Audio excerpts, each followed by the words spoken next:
Hello students.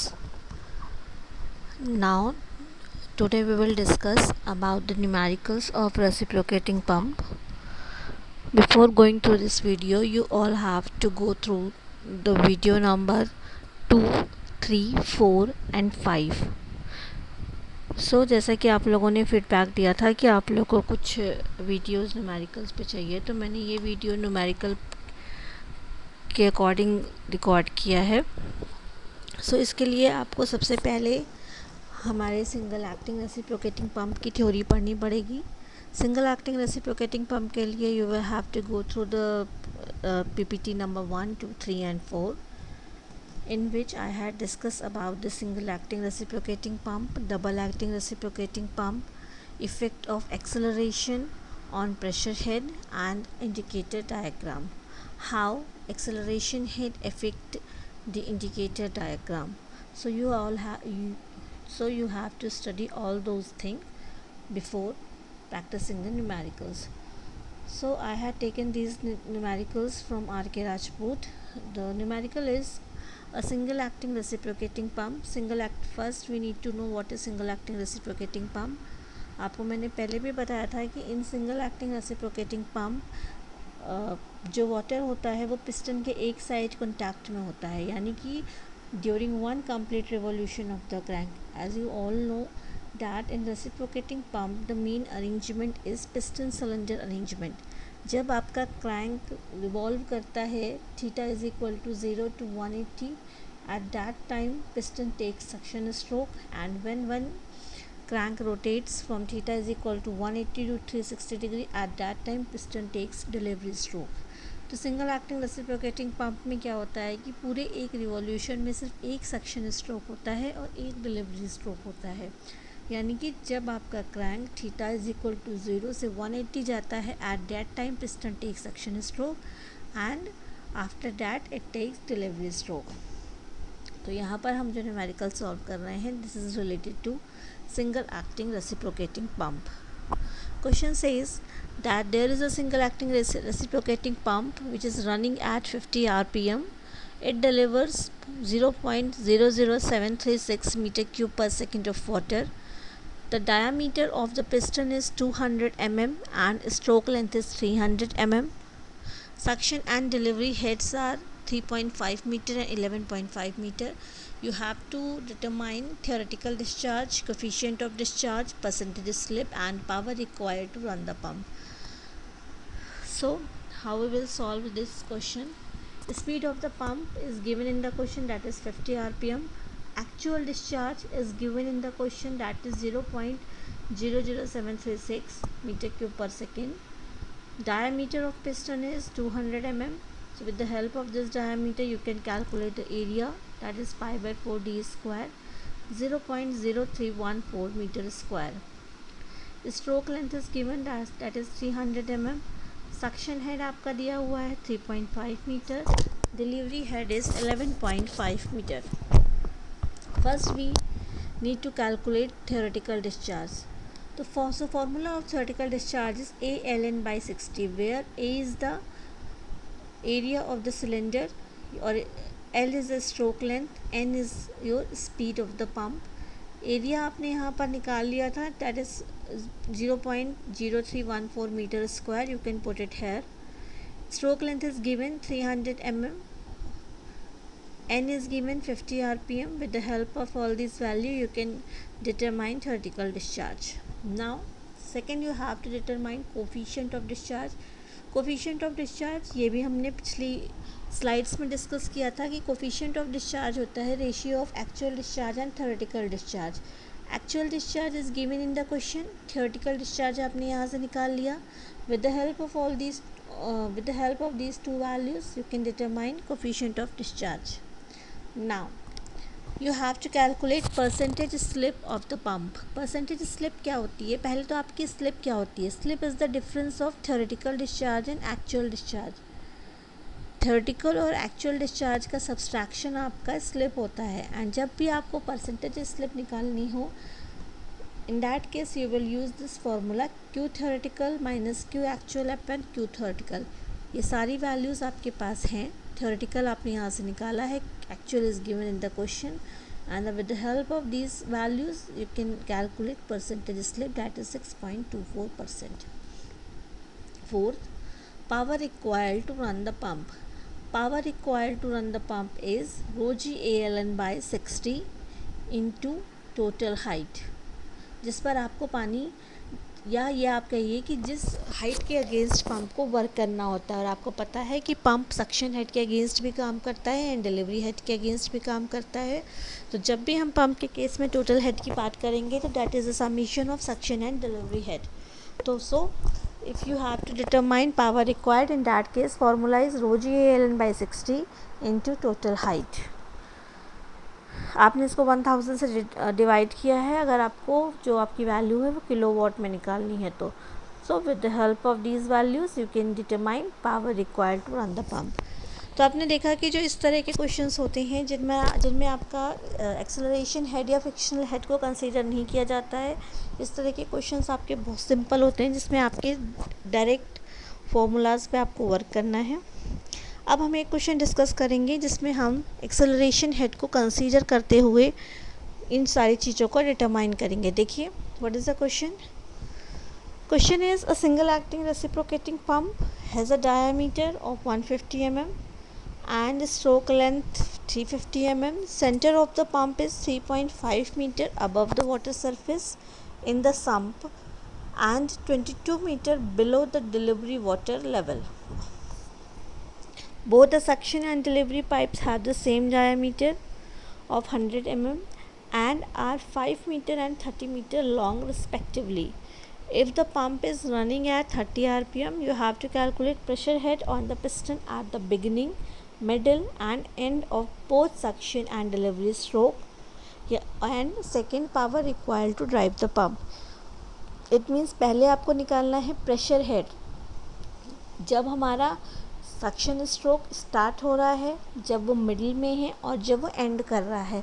Start हो रहा है का मतलब है कि कोई भी स्ट्रोक जब स्टार्ट होता है at that time theta is equal to 0, at middle of the stroke theta is equal to 90 degree and at end of the stroke theta is equal to 180 degree. Same for delivery stroke, when crank rotates from theta is equal to 180 to 360, or you can say for delivery हम again आप जो theta consider करोगे वो 0 to 180 consider करोगे but in negative direction, in opposite direction. तो आपको इससे पहले दिया क्या क्या हुआ है, क्वेश्चन में गिवन है diameter of the piston that is 150 mm, stroke length 350 mm, suction head is given, this is the suction head, delivery head is given 22 meter, diameter of the pipe is both pipe diameter are same, that is 100 mm, suction pipe की length है 5 meter, delivery pipe की length है आपकी 30 meter, speed है pump की 30 rpm and atmospheric pressure is given, that is 10.3 meter of water. Now what you have to do, first you need to calculate what is the acceleration acting on the suction and delivery pipe. So आपने पहले, इसलिए मैंने आपको पहले ही कहा था कि इस न्यूमेरिकल्स को करने से पहले आपको एक्सेलरेशन हेड की थ्योरी पढ़नी पड़ेगी, that what is the acceleration head, उसकी वैल्यू क्या होती है। ये वाला फॉर्मूला हमने एक्सेलरेशन हेड का इफ़ेक्ट जब पढ़ा था on suction pipe, delivery pipe, उस टाइम पर हमने ये फार्मूला डिराइव किया था। This is the formula of your pressure head. आप इसमें देख रहे हैं कि आपका जो एक्सेलरेशन हेड है ये आपका थीटा पर डिपेंड करता है, it is totally dependent on cos theta. तो अगर हमको निकालना है pressure head at beginning, middle and and, beginning का मतलब हो गया यहाँ पर आप थीटा 0 रखोगे, मिडिल में थीटा आप 90 रखोगे एंड एंड में आप थीटा 180 रखोगे फॉर सक्शन स्ट्रोक। तो सबसे पहले हम निकालना स्टार्ट करेंगे at the beginning of the stroke when theta is equal to 0। So put all values in this formula. L S is given, area आपको पता है, यहाँ पे आपने A S is the area of suction pipe, omega आप निकाल सकते हैं 2 pi n/60 करके, crank radius is also given in the question. तो आपने क्या किया, एंड कॉस थीटा, cos 0 इज इक्वल टू 1। तो यहाँ पर आपने देखा कि बिगनिंग ऑफ द स्ट्रोक में HAS की वैल्यू आ गई आपकी 1.98 metre of water. At the middle of the stroke क्या हो जाएगा, at the middle of the stroke you have to put theta is equal to 90, it means value of HAS will become 0। It means suction stroke में आपका जो acceleration head है वो middle में exist नहीं करेगा, बिकॉज आपकी जो फॉर्मूला है उससे आपको साफ साफ दिख रहा है कि at theta is equal to 90 there is no acceleration head. ये बात आपको पहले भी एक्सप्लेन की गई थी कि जब भी कोई स्ट्रोक स्टार्ट होता है, एट बिगिनिंग जब आपका स्ट्रोक स्टार्ट हो रहा है उस टाइम पर उसकी वेलोसिटी 0 होगी।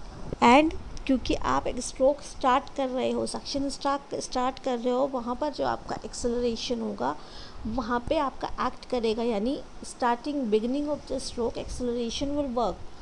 जब आप मिडिल में होगे किसी भी स्ट्रोक के उस टाइम पर आपकी वेलोसिटी मैक्सिमम होगी फ्लूइड की, but there is no acceleration in the pipe.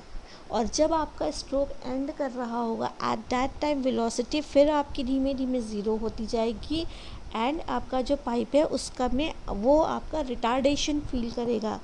तो अब आप देखोगे कि जब आप इस बिगिनिंग में थे eight that time HAS is positive, और जब आप एंड में आते हो, एंड में आपको क्या है यहाँ पे theta is equal to 180 put करना है। एंड 180 पुट करने का मतलब हो गया कि आप ये देख रहे हैं कि इस एक्सेलरेशन हेड की वैल्यू नेगेटिव हो गई। नेगेटिव का मतलब हो गया कि at end of the stroke pipe will feel retardation. तो इसकी वैल्यू आ गई आपकी -1.98 मीटर ऑफ वाटर। ये आपने निकाला total pressure head due to acceleration and the beginning middle and and.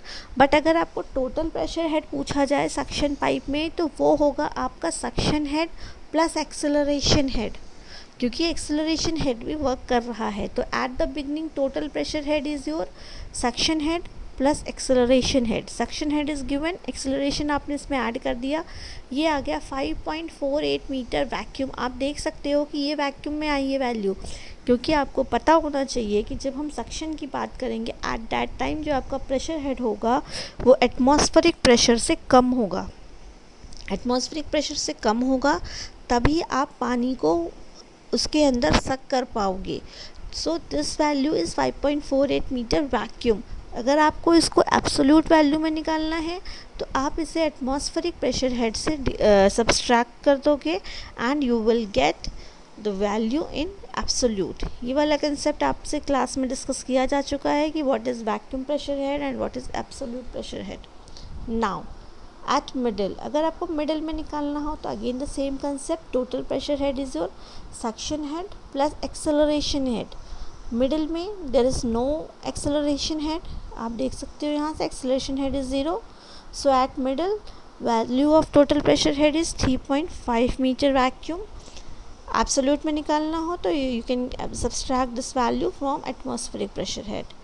And in the same manner at end of the stroke again total head is HS plus HAS. HS is 3.5 and HAS value is negative 1.98 meter and you will get the answer that is 8.78 meter of water absolute। ये इस तरह से आप निकाल सकते हो pressure head eight starting, middle and at the end of the stroke.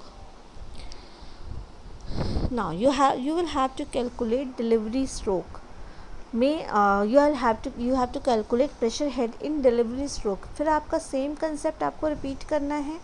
आपको delivery pipe का भी सेम फार्मूला है, बस चेंज क्या है कि लेंथ यहाँ पर डिलीवरी पाइप की हो जाएगी एंड ये एरिया भी आपका डिलीवरी पाइप का हो जाएगा। कंसेप्ट आपका सेम लगेगा कि at beginning of the delivery stroke theta is equal to 0, at middle theta is equal to 90, it means there is no acceleration head at the middle of the stroke and at end of the stroke theta is equal to 180 degree and this is a negative manner. तो अब आप देख रहे हो कि यहाँ पर जो आपकी वैल्यू आ रही है, आप देखिए बिगिनिंग में टोटल प्रेशर हेड निकालना है, this is HT plus HAD। ये वैल्यू आ गई आपकी 33.88 मीटर गेज प्रेशर, क्योंकि ये आपका एटमॉस्फेरिक प्रेशर से ऊपर है। एटमॉस्फेरिक प्रेशर से ऊपर जितनी वैल्यू होगी that is your gauge pressure. अगर आपको इसको एब्सोल्यूट में निकालना है अगर, तो आपको इसे 10.3 में ऐसे में ऐड करना पड़ेगा, तो आपको एब्सोल्यूट वैल्यू मिलेगी। यानी कि आपको ये एक्स एक्सिस के साथ अगर वैल्यू निकालनी है तो आपको ऐड करना पड़ेगा। अगर आप गेज में बता रहे हो तो आप ये with respect to atmospheric pressure head बता रहे हो। दोनों ही आंसर में कोई प्रॉब्लम नहीं है, but you need to mention that the value is in gauge और it is in absolute. So at middle it is again HT plus HAD, but there is no HAD value. So this is the pressure head at middle of the stroke, and at end of the stroke the value is HT minus HAD, that is 20.5 meter of water absolute. अब आपको calculate करना है कि what is power required to drive the pump. Power required के लिए आपका same formula है, that is rho g Q HS plus HT. Q हो गया आपका ALN/60, तो rho g ALN/60 into total height, ये आपका आ गया न्यूटन मीटर पर सेकेंड में या वाट में. अगर आप इसको 1000 से डिवाइड करते हो तो you will get the value in kilowatt. तो ये आपका क्वेश्चन हो गया. इसमें आपके जितने भी क्वेश्चन आएंगे वो सेम कंसेप्ट पे आएंगे, that you have to determine the pressure head at beginning, middle and end. अगर अभी हमने यहाँ पर सिर्फ सिंपल एक्सेलरेशन हेड की बात करी तो आपने एक्सेलरेशन हेड को ऐड किया.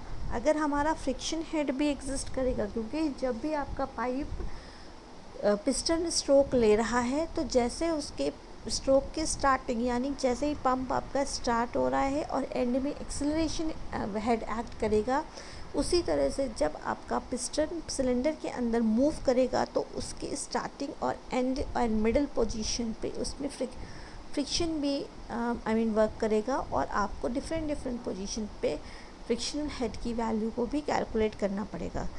तो एक और क्वेश्चन इस पर देखते हैं.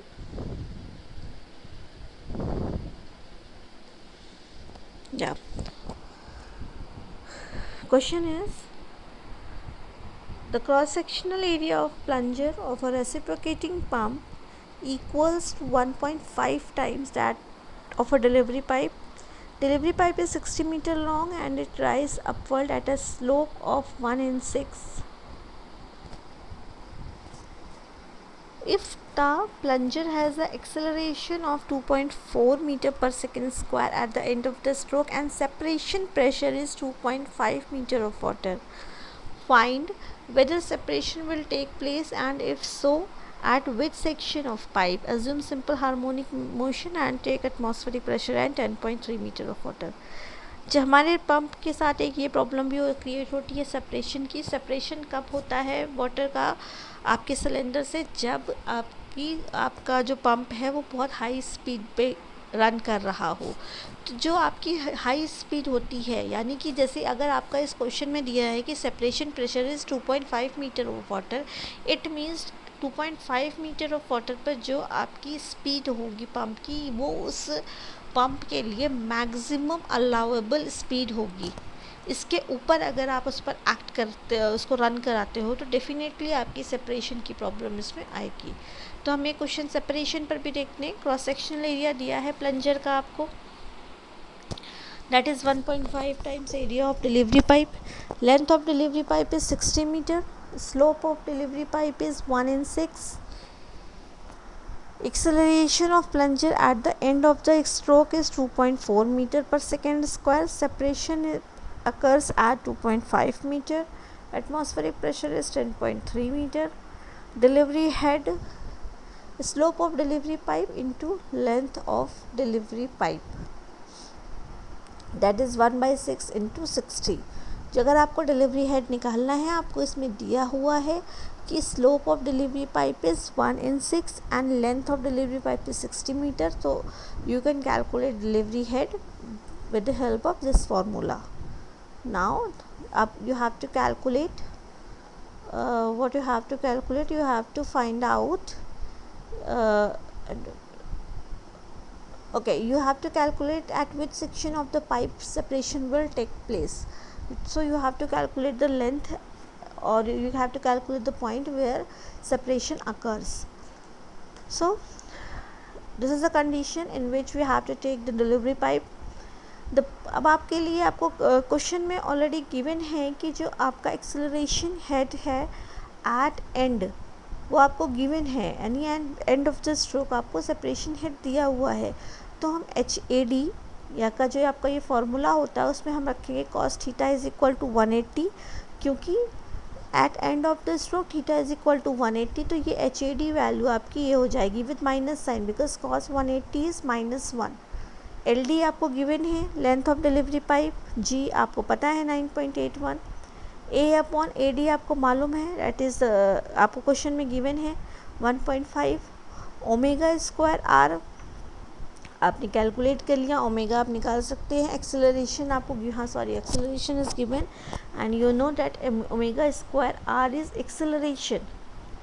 ओके, एक्सेलरेशन होता है ओमेगा स्क्वायर R। आप इसका जो यूनिट है उससे आप कैलकुलेट करके देख सकते हैं that omega square R is your acceleration, that is your 2.44 meter per second square.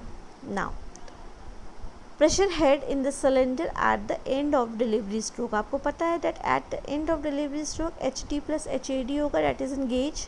अगर आप इसमें एटमॉस्फेरिक प्रेशर को ऐड कर देते हैं तो you will get pressure head in absolute manner. So H atmospheric is 10.3, HD value is given, that is 10, HAD value is -22.02 and you will get the value that is -1.72 meter of water. Since the absolute pressure head is less than the allowable separation pressure head of 2.5 meter of water, therefore separation will occur। आपका देख रहे हो कि जो आपका pressure head आया है वो अलाउेबल सेपरेशन प्रेशर हेड से कम है, इट मीन सेपरेशन अकर्स। अब सेपरेशन होगा तो आपका कहाँ पर होगा, किस पाइप पे होगा, उसके लिए हमें जो आपका डिलीवरी पाइप की लेंथ है वो एक नई लेंथ अज्यूम करनी पड़ेगी, डैट इज़ L। L क्या है, the length of pipe up to the section where separation occurs. अब आप क्या करोगे, जो आपका HAD का फॉर्मूला है यानी ये वाला L/G, इसमें आप LD की जगह सिंपल L रखेंगे आप, and you will get the value of acceleration head in terms of L। L is the new length of the delivery pipe. So from limiting condition for separation, separation head जो है वो आपका given है question में, तो हमारी जो separation की कंडीशन के लिए क्या होगा, जो आपका डिलीवरी हेड होगा that delivery head should be equal to the separation head. अब डिलीवरी हेड क्या हो गया, H atmospheric is given, HD is आपने जो अभी नई वैल्यू निकाली है उसके हिसाब से this is your HD, HAD is this but in negative manner because cos 180 is -1 is equal to 2.5. So with the help of this equation you will get new length of the pipe on which separation occurs. So this is the condition of the separation in reciprocating pump. Separation पर और questions पे आप try करिएगा, because separation is the important topic, कि आपका separation किस pressure पर होता है, आपको लिमिटिंग कंडीशन को क्रिएट करना है। यानी अगर आपका जैसे सेपरेशन प्रेशर जो आपका है, अगर आपका प्रेशर उससे कम जाता है इट मीन्स कि आपका सेपरेशन होगा, लिमिटिंग कंडीशन से कम आपके प्रेशर हेड की वैल्यू नहीं होनी चाहिए। एंड जो आपकी सेपरेशन पर स्पीड आती है that is the maximum speed of the pump, उसके ऊपर आपके पंप की स्पीड नहीं होनी चाहिए। तो आपको इस चीज़ को ध्यान रखना है कि आपका प्रेशर लिमिटिंग प्रेशर से नीचे नहीं जाना चाहिए और आपकी स्पीड मैक्सिमम स्पीड से नीचे ऊपर नहीं जानी चाहिए सेपरेशन को प्रिवेंट करने के लिए। तो इस पर आप और क्वेश्चंस की प्रैक्टिस करिए। And that's all for today's lecture. Thank you.